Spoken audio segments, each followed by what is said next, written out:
Hola, bella comunidad de oyentes. Compartimos con ustedes este breve podcast sobre los fenómenos estudiados por la psicología social a cargo de 5 integrantes del grupo de psicología social de la Universidad Virtual de Guanajuato. Soy María Graciela Muñoz Aguilar y me gustaría presentarles a mis compañeras y compañeros conforme vayan haciendo su espectacular aportación al conocimiento de algunos conceptos que se manejan en el estudio de esta disciplina, que se enfoca en el estudio de la naturaleza y comportamiento humano, considerando el pensamiento de cada individuo en situaciones sociales que ayudan a entender la naturaleza y causas de su comportamiento en áreas como la conformidad, cumplimiento y obediencia. Para ello, cedo la palabra a José Pedro Pérez Aguilera con el concepto facilitación social. Adelante, Pedro. Saludos cordiales, maestros y compañeros que estén escuchando este podcast.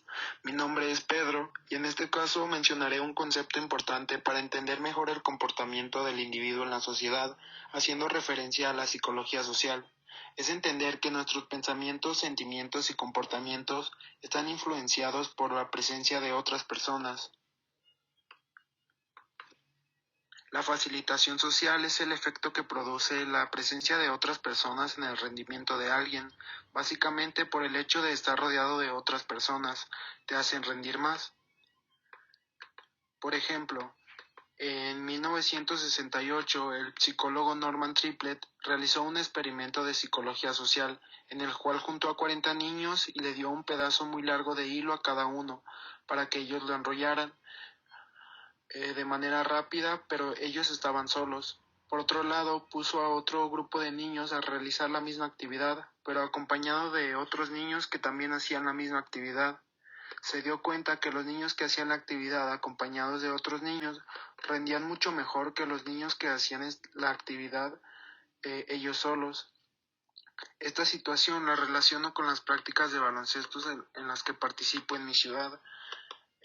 Ya que el hecho de practicar acompañado de personas que trabajan por un mismo objetivo me ha hecho superar mis límites y generar fortalezas al estar acompañado de la actitud que genera mi equipo, ya que cuando otras personas están presentes se activa el cuerpo a mayor medida y la activación es superior. Podemos llegar a estar más concentrados y podemos aumentar los niveles de actividad. También activar el sistema de recompensas y gratificación. Me refiero a esa sensación de hacer las cosas bien por el miedo a ser evaluados por los demás cuando alguien nos está mirando. Gracias, Pedro. Conocemos que el comportamiento de cada individuo ante relaciones sociales está influenciado por cuestiones personales que influyen en su contexto de individuo y proyección en las relaciones sociales. Te escuchamos, Ana Raquel Tirado Martínez. Aceptadas como algo natural e inevitable. Fue a partir de 1920 la concepción del prejuicio cuando cambió radicalmente y comenzó a ser considerada como una actitud de carácter irracional y plausible para ser analizada científicamente. Samuelson, 1987. El prejuicio se define como una actitud negativa hacia un grupo social o hacia una persona percibida como miembro de ese grupo. Un estereotipo es una característica asociada a una categoría cognitiva que es usada por los perceptores para procesar información sobre el grupo o miembro del grupo. Asimismo, es un conjunto comprimido de creencias consensuadas sobre las características de un grupo particular. Este es el componente comportamental del prejuicio y por lo tanto su manifestación es mayormente externa. Montes, 2008. Acentúa la importancia de la discriminación, llegando a afirmar que el prejuicio solo será relevante cuando desemboque en discriminación. Por lo tanto, la discriminación aparece como solución de una cuestión de poder. También existen factores que reducen la discriminación, la presión social y la motivación interna. Los primeros estudios comenzaron por el prejuicio racial. Se puede observar a lo largo de la historia. Veamos. En los años 20, la fase de la psicología de la raza, donde se estudia cómo algunas razas evolucionaron más que otras, comparando sus habilidades entre las distintas razas. Al comienzo de los años 30, la fase del prejuicio racial va creando conciencia acerca de la justificación e irracionalidad del prejuicio. Es ahí cuando se comienza a considerar un problema social y se decide comenzar a construir de medidas para evaluar los estereotipos. Entre los años 30 y 40 surge la primera teoría explicativa del prejuicio, dando como explicación el origen del prejuicio en los conflictos psicológicos de cada persona. Abarcando los años 80, la influencia de la revolución cognitiva se refleja en la creencia de la universidad e inevitabilidad del prejuicio, fruto de los mecanismos de caracterización que tienen todas las personas estudiando principalmente para detectar cuáles son los mecanismos del pensamiento humano, y aunque en los últimos años las actitudes prejuiciosas y discriminatorias parecían haber disminuido en las sociedades occidentales, como por ejemplo se puede obtener por medio de la pregunta planteada por Morales y Moya en 1996, ¿tendría usted reticencia en enviar a sus hijos a escuelas donde la mitad de los alumnos fueran negros?, donde el 80% de los encuestados en 1989 contestó que no tenían ninguna objeción. Por lo tanto, en 1942 fue solo del 30% con la misma respuesta, lo cual permite concluir que en nuestra sociedad las personas consideran que está mal tener prejuicios y creer que ellos no los tienen.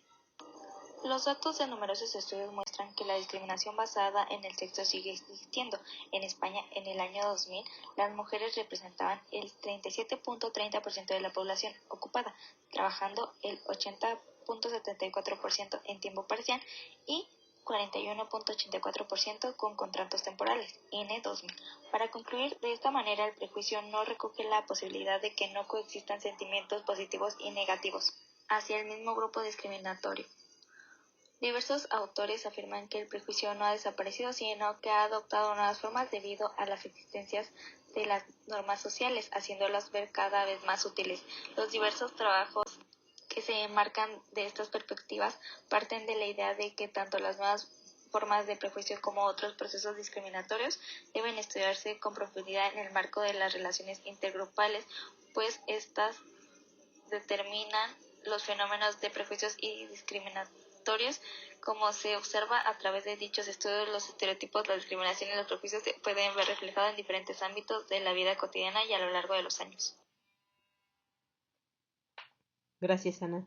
El control psicológico de cada ser humano le permite afrontar las circunstancias que se le presentan a lo largo de la vida, tomando diversas actitudes, el cual se encuentra muy relacionado con el control social.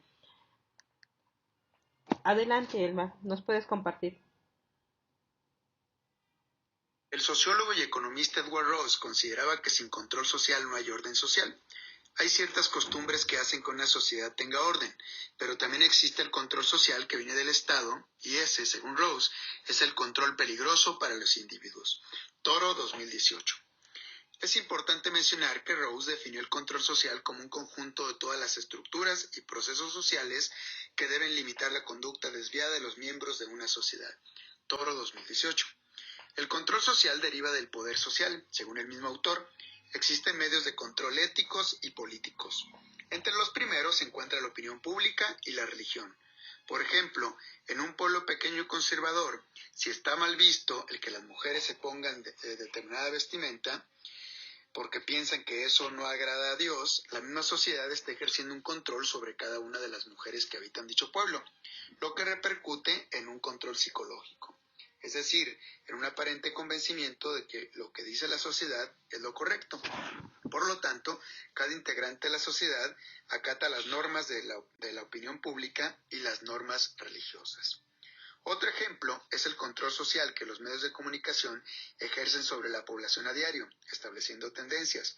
O como el mismo Rose escribe, la opinión pública primitiva, lejos de ser un disciplinador sabio, se entromete cuando debería abstenerse.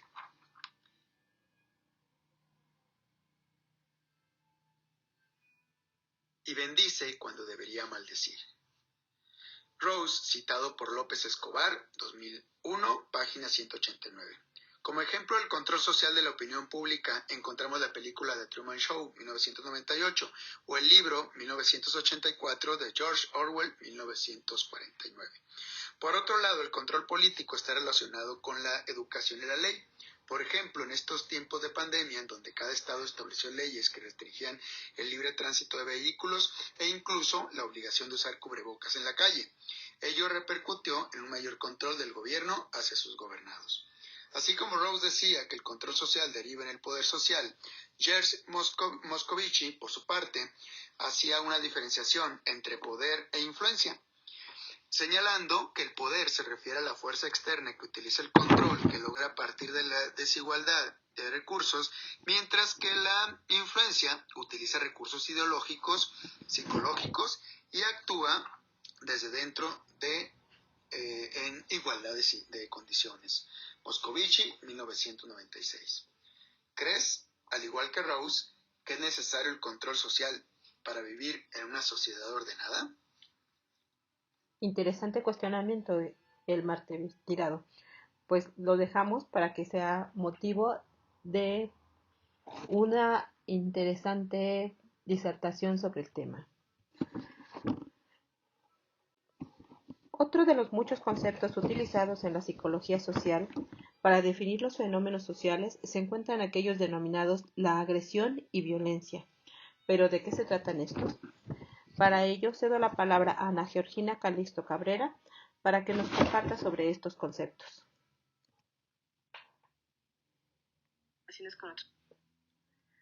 Gracias, Graciela. Bueno,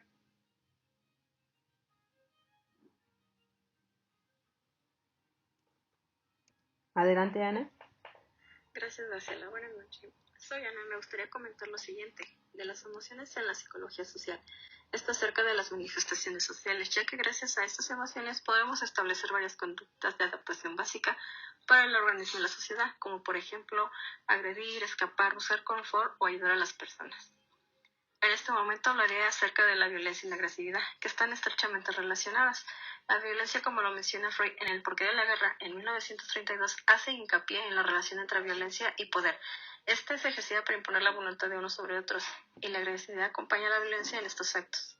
Un claro ejemplo son las guerras e intervenciones militares que hemos visto a lo largo de los años, o bien, algo muy marcado en la sociedad actual es la violencia de género, donde podemos observar lo mencionado por Freud, ya que tienen como objetivo garantizar la dominación masculina, una jerarquía y relaciones de poder en la cual se privilegia lo masculino sobre lo femenino, creando una asimetría entre ambos y llegando en el peor de los casos a un feminicidio. Recordemos que en 1996 la Asamblea Mundial de la Salud declara que la violencia es un problema de salud pública, debido al gran número de personas afectadas por ella. Se han identificado factores personales, ambientales, culturales e históricos en la violencia y agresividad. De manera personal se puede identificar que el narcisismo y la frustración son factores muy dominantes. Por otro lado, de manera ambiental, el ruido, la temperatura o el dolor pueden llevar a esta reacción, ya que las condiciones que son experimentadas como no óptimas para quien las vive, y de manera cultural como una forma no adecuada de convivencia, o bien una práctica común como forma de conformarse con el grupo en el que se encuentra. Tomemos en cuenta que se ha demostrado que la cultura regula el uso de agresión a través de las normas sociales, lo que explica las grandes diferencias que existen entre distintas culturas y las tendencias a manifestar agresión en la propia sociedad y en sus relaciones con otras sociedades o culturas. Esto porque somos susceptibles a adquirir o mantener esto a través de un aprendizaje social. En gran medida percibimos que nuestras necesidades, motivaciones y estados de ánimo contribuyen a generar selectivamente cierto tipo de pensamientos y acciones. Interesantes conceptos, Ana, que hoy en día los vemos muy latentes en nuestra sociedad. Gracias. Como acabamos de escuchar, los diversos conceptos utilizados en la psicología social están relacionados con las perspectivas psicológicas como sociales que son categorizadas mediante diversos conceptos que es necesario conocer para un mejor entendimiento en la respuesta del individuo, ya sea positiva o negativa en su comportamiento humano con la expresión de emociones ante situaciones sociales.